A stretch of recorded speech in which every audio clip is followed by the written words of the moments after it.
Hello everybody! Want to welcome you to One Food Dude's channel, and I'm Mike. The guy is Mr. Food Dude. So today we're going to be making battered hamburger steaks. Who doesn't like that, right? And what you're going to need to do this is your ingredients, and you'll find the ingredients down below so that you can copy and paste them, right?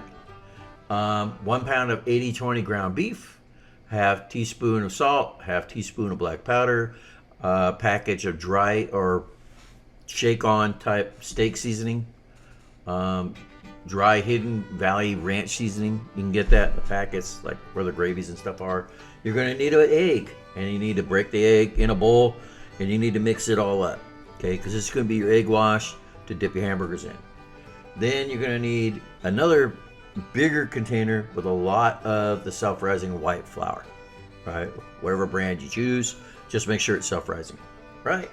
All right, so how are we going to do this? Take your hamburger, put it into a ball, whatever size shape of hamburger you want, but don't let it get more than a 1/2 inch thick. You can make it as big around as you want, but you got to keep it about a 1/2 inch thick.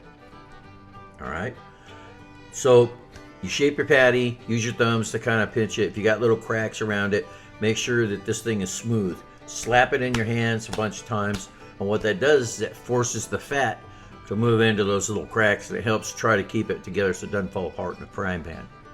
All right, at this point, you should take your oil and fill about a 1/2 inch of your frying pan up with cooking oil. Okay, whatever oil you choose.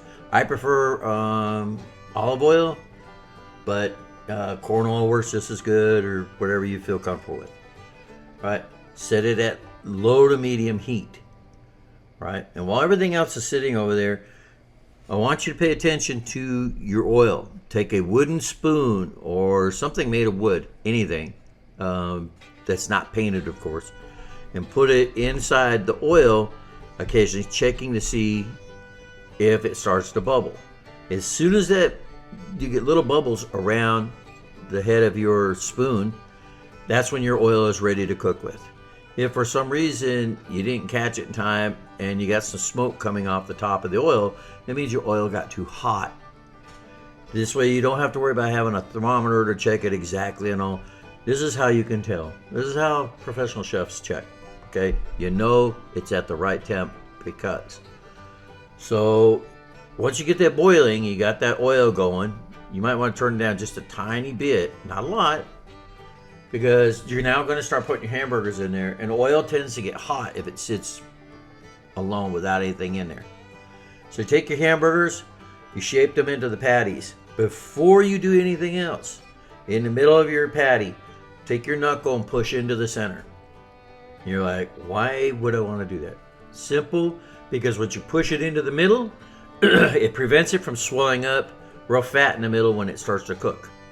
Right? It'll keep it kind of squished down so that you have even cooking throughout the hamburger, and it doesn't look like one of those blimped up looking hamburgers. Okay?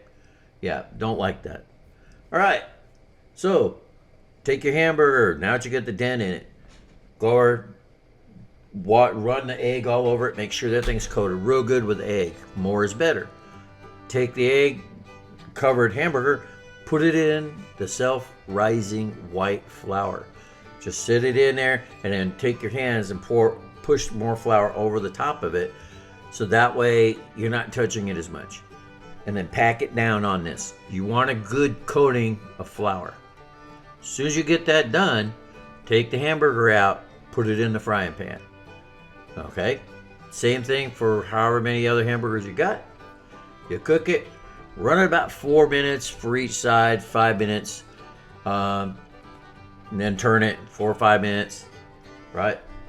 Now this is when you want, if you want to add a small onion or bell peppers or anything else that you want to fry, this is the time when you do it while the other stuff is cooking, right? So if you want to bread your onion rings, you can make your breaded onion rings the same way. Just cut the rings out, hit them in the egg wash flour frying pan, right?